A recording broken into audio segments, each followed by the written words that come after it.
Welcome back to the channel, everybody. What I'm about to do right now is I'm about to rebuttal Showbizz the adult. Coño, sube eso hasta arriba, vamos, dale duro. Yo salgo a la calle buscando mi gente cuando de repente todos los delincuentes que queden en mi vida, buena mala suerte que son mi familia, no importa la sangre. Jesús y su agua en vino. He believes that Jamel Charlo will defeat Canelo, right? And he gives his reasoning. And I want to say this respectfully, right? There's all respectfully.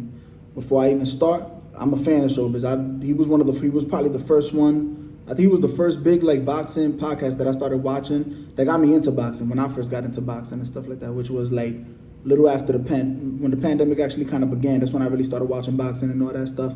And yeah, so I'm a big fan. I really rock with him. Of course, I don't agree with everything he says and stuff like that. There's one of those instances where I don't agree with what he said, but he got good points. I just feel like some of those, I just want to talk a little bit on it, right? So here we go. In this fight, now let's break it down. I know the first thing that everyone's going to bring up is size.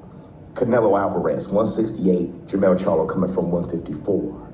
But understand, Jamel and Jamal are the same size. That's right. It's just that Jamel and Jamal chose not to compete in the same weight class. So Jamel kept his weight down for 154, Jamal went to 160. Both of them could fight at 168. Don't be surprised when they have the face-off with Canelo Alvarez and Jamel Charlo. Jamel Charlo isn't just looking down at Canelo, he's also bigger.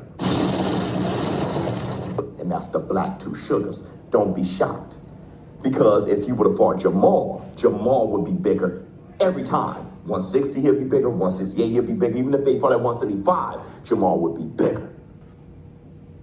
Pause. Jamel Charlo, when they have the face-off, Jamel's going to have that weight on him, the muscle on him. He's going to be looking down at Canelo Alvarez. He's going to be bigger than him. But Canelo has spent more time at 168. That power at 168, what he's dealt with, what he could dish out, that's real. But the thing is, Canelo Alvarez, when it comes to size, he came from 147. He's not a natural 168 himself. Canelo Alvarez is really 160. He's really a 160 fighter, not 168 or 175. So the size thing, I think that's a huge misperception. Now let's talk about how Jamel Charlo could win this fight. See now right there, he feels like the size is a huge misperception. And he's right about one part where, yeah, Jamel Charlo is a big dude. You know, he's a big dude, right? And all that. But there's a difference between being big and being able to, having a size that could compete at a weight class and being acclimated to a weight class. So with Canelo might be the unnatural 168 pounder, while Jamel Charlo might look more like a natural 168 pounder. But Canelo's acclimated to it. And when you acclimated to it, you have an understanding of yourself as a fighter. You got to understand your speed changes, your power changes, your punch resistance changes, your stamina changes. You get what I'm saying? So Canelo is already going to have all of that in the bag. Jamel Charlo, he's going to have to adjust. Now he's moving up not one division, but two divisions. That's a whole 14-pound difference, right? And he's going up there to fight a killer in Canelo Alvarez. You get what I'm saying? So the size advantage isn't so much really the problem. He's talking about the size advantage, but it's so much the acclimation to the weight division. It's not about the size advantage, but like I said, who's used to that weight division and who understands their body and what they can actually do at that weight division more. And that's Canelo, not Jamel Charlo. I know when you look at Jamel Charlo and say, wait a minute, he had that struggle with Brian Castano. Brian Castano is the poorest Canelo Alvarez you could come up with. But here's the thing that you guys not really considering. He fought him twice, meaning he learned the first time and he blew him out the second time. He knocked him out. There's a left hand. So he's learned how to deal with that type of pressure fighter with the high guard. Hold on. This fight comes down to the weaknesses of Jamel and the weaknesses of Canelo Alvarez. Jamel Charlo, he has a huge... I'm going to stop right there, right? He said this fight comes down to the weaknesses of Jamel and the weaknesses in Canelo Alvarez. The problem with this move, Jamel moving up 2 weight divisions, is that if his weaknesses are his weaknesses at 154, when he moves up to 168, he's gonna have newfound weaknesses that he don't even know about, because he's in a total different weight class with, like I said, everything changes: your punch resistance, your power, your speed, your stamina. You get what I'm saying? So your fight style, that's the reason why it's so difficult to move up in weight, because you might fight the same overall, like you might look, but it's little things that do change. And those little things that do change, you gotta fight somebody who's acclimated to that weight class already. If Canelo has his weaknesses and Jermell Charlo has his weaknesses, it's a down for Jermell Charlo, because he already has his weaknesses, and now he's about to find out some new stuff. But he's not finding out some new stuff fighting an average 168 pounder. He's about to pretty much experiment at 168 with arguably one of the best, not arguably, he's one of the best 168 pounders in Canelo Alvarez. That's very dangerous. So it's hard to just go off of the weaknesses versus the weaknesses, because you don't even know really what all the weaknesses are. But let's hear what he says about the weaknesses. Huge flaw in dropping his left hand. After he jabbed, you could counter his left hand very easily. But when it comes to punching, Castano, what he got leading with the right hand against Brian Castano was doing it all fight the second fight. He has to keep that left hand up. If he does it, night-night, Canelo's gonna knock him out. He's gonna pummel him and he's gonna knock him out. You can't keep catching right hands over the top of your jab from Canelo Alvarez. You're going night-night. All right, so if he keeps that left hand up, and if he doesn't linger in the pocket, another thing with Jermell, he loves to put up his earmuffs and linger in the pocket, even when he's the bigger fighter and can do a lot of things from outside. He did that again with Brian Castano. Castano is putting together cover, going to the body, Charlo digging with the up. This is the Brian Castano that's... Jermell Charlo cannot linger in the pocket, and Jermell cannot consistently drop that left hand after the jab. He has to be in 15-round shape.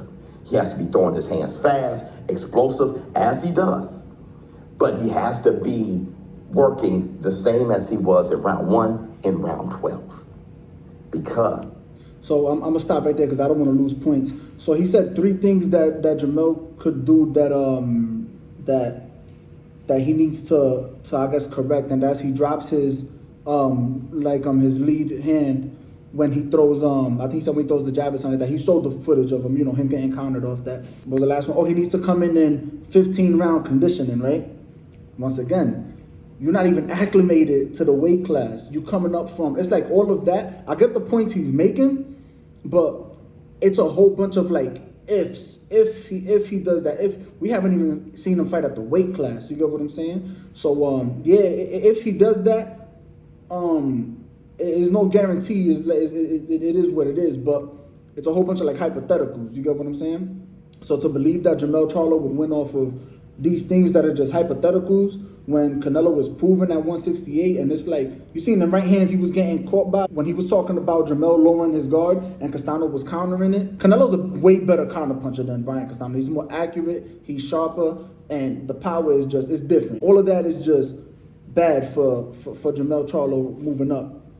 But my biggest thing is that it's all hypothetical.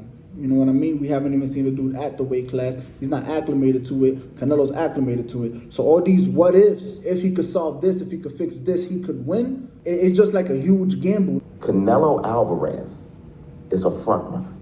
He is the front runner.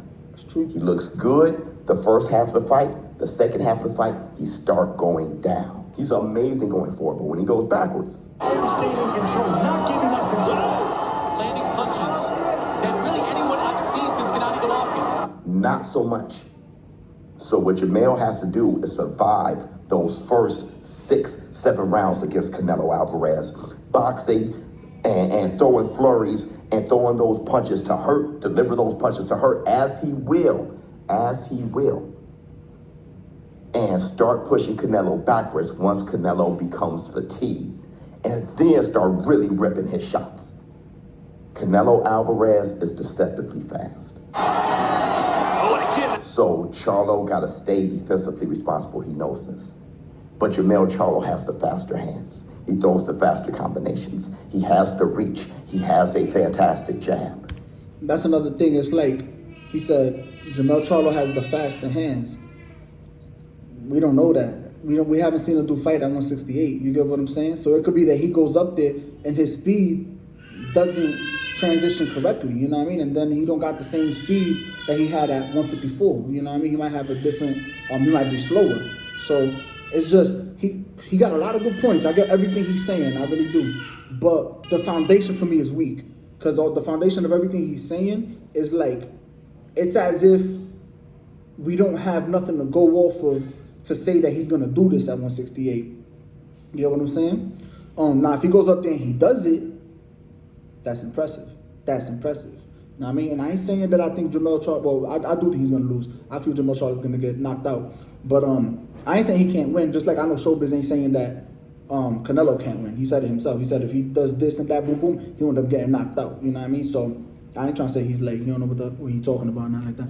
It's just, you know, I feel the foundation is weak. That's all it is. But it's for all the marbles. What Bivol did against Canelo, sticking out that jab, sticking that pole out, pause. Bivol is throwing combinations. He's landing. Here we go again. He's talking about what Bivol did against Canelo, but Jermell doesn't fight like Bivol. Bivol is a technical boxer. Bivol's just more like dissecting. He's gonna change up the speeds. He's gonna use his jab more as a utility jab, and switch up the speed. He's not gonna punch with the same power every single time. He's more of a, like I said, a technical fighter. Jermell Charlo is more of a fighter that utilizes technique while he's fighting. You know what I mean? But he's gonna more fight you than really box you. You know what I mean? He's having more success landing. He was able to use that to push Canelo back. Not all the time jabbing him, but just footwork and that. He said he used the lead hand to push Canelo back, not always jabbing him. Charlo don't fight like that. You know what I mean? Charlo's more like Charlo's a power puncher. He's gonna like sit on his jab like bah, bah. He's gonna throw one jab at a time, one jab, He's not really gonna like to set everything up and, you know, pry your guard or do all of that, whatever to land, set up his shots like that. Not saying he don't set up his shots, he do it here and there, but I'm talking about probability. You know what I mean?